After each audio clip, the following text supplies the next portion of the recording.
नमस्कार बच्चों, उम्मीद है आप सभी एकदम स्वस्थ होंगे और कुछ ना कुछ क्रिएटिव ज़रूर कर रहे होंगे।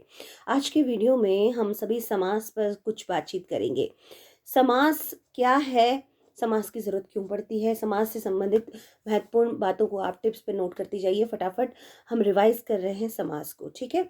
समास एक प्रक्रिया का नाम है, प्रोसेस का नाम है। जब हम कुछ बड़े वाक्यांशों को या वाक्यों को शॉर्ट करते हैं, छोटा बनाते हैं, संक्षिप्त करते हैं, तो हम कहते हैं हमने समास किया। अब आप कहेंगे कि समास की ज़रूरत क्या है? बिल्कुल सही बात। बड़े वाक्य, बड़े जो वाक्यांश हैं उनको बोलने में और लिखने में समय अधिक लगता है। तो इससे बचने के लिए हम कई बार उनको शॉर्ट यानी उनको संक्षिप्त कर देते हैं, तो हम कहते हैं हमने समास किया। कई बार हमें नए विशेषण शब्दों की ज़रूरत पड़ती है, उसके लिए भी हम समास के द्वारा उस आवश्यकता की पूर्ति भी करते हैं। जैसे मान लीजिए हमें बहुत बड़ा वाक्य अगर हम बोल रहे हैं कि रस में डूबा हुआ गुल्ला। अब ये इतना बड़ा वाक्यांश की जगह अगर हम सिर्फ रसगुल्ला बोल दें तो हुआ ना संक्षिप्त। जैसे मूंग से बनी हुई बड़ी, अब हम इतना बड़ा ना बोल करके हम सिर्फ बोल दें मंगौड़ी, या पकी हुई बड़ी, या फिर हम कह सकते हैं कि हवा में उड़ने वाला जहाज। तो इतना बड़ा वाक्य या वाक्यांश बोलने में और लिखने में समय जा रहा है, उसको हमने छोटा कर दिया। हवाई जहाज सिर्फ दो पद, और दो पदों को मिला के हमने एक पद बना दिया। तो यहाँ पे हमने क्या क्या किया, हमने बीच के जो पद हैं उनको हटाया और उन दोनों पदों को एक साथ जोड़ के एक पद बना दिया। तो हमने दो काम किए, एक तो हमने उसको संक्षिप्त कर दिया, दूसरा हमने एक विशेषण शब्द बना दिया। तो इस तरह से समास के कई सारे फायदे हैं। तो अब हम चर्चा करेंगे कि जब हम समास करते हैं तो हमें किन किन बातों का ध्यान रखना है। सबसे पहली बात, समास एक प्रक्रिया का नाम है। दूसरी बात ये कि जब हम वाक्यांशों को या वाक्यों को संक्षिप्त करते हैं तो हम एक नया पद बना लेते हैं और उस पद को हम कहते हैं सामासिक पद या समस्त पद। ध्यान रखिएगा बच्चों, जब हम उन पदों, उस सामासिक पद या समस्त पद को खोल देते हैं, विग्रह कर देते हैं, तोड़ देते हैं और वापस जिन पदों को हमने लुप्त किया था उनको वहीं यथास्थान रख देते हैं, उस प्रक्रिया को हम कहते हैं समास विग्रह। जैसे मैं आपको फिर से वही शब्द दोहराना चाहूंगी, रस में डूबा हुआ गुल्ला, ठीक है? में डूबा हुआ, इनको हमने हटा दिया, दोनों को हमने जोड़ दिया, रस और गुल्ला दोनों शब्दों को जोड़ दिया, हमारे पास एक नया पद आ गया रसगुल्ला। इसको हम कहेंगे समस्त पद या सामासिक पद।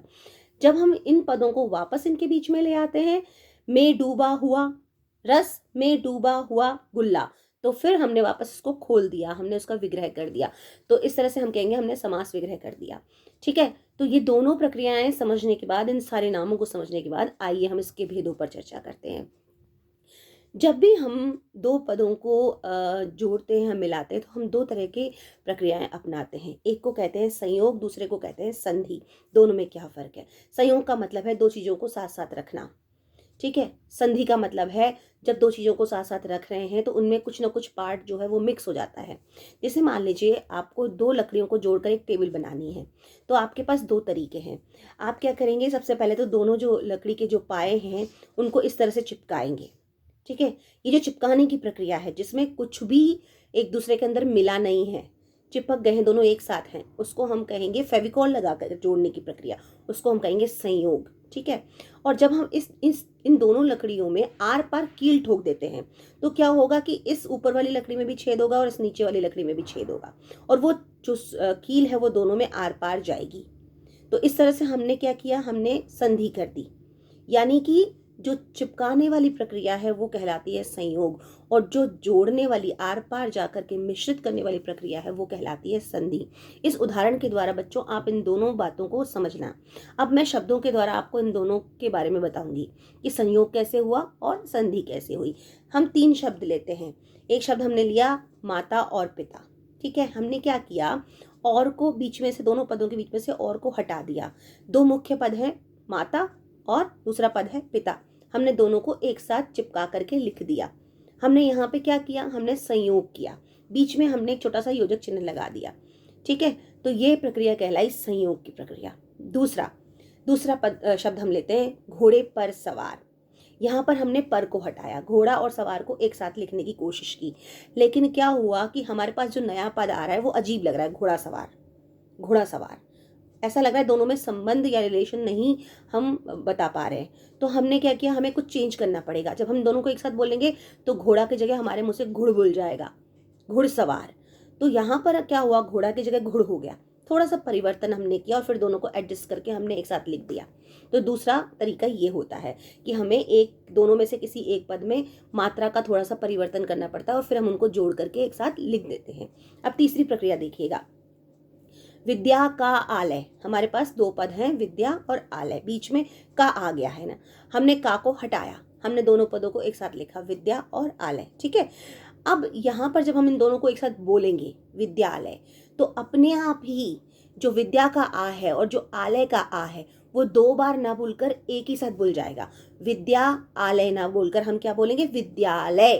तो जो दो बार आ बोलने का जो टाइम लग रहा था उसको हमने मिक्स कर दिया, उस आ को, आलय के आ को विद्या के या के आ में जोड़ करके हमने दोनों को एक साथ मिला दिया और अब हम एक ही बार आ बोल रहे हैं, विद्यालय विद्यालय। तो इस तरह से जो प्रक्रिया हमने की वो हमने की संधि की प्रक्रिया।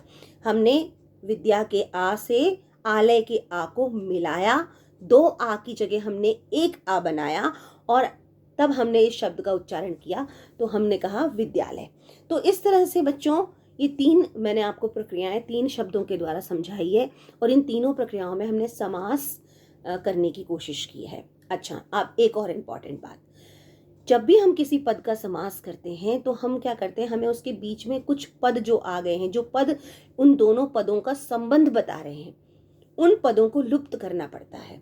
कौन कौन से पद आ सकते हैं, या तो उपसर्ग आते हैं उनके साथ, ठीक है, उनका संबंध बताने के लिए, या फिर कई बार समुच्चय बोधक आते हैं।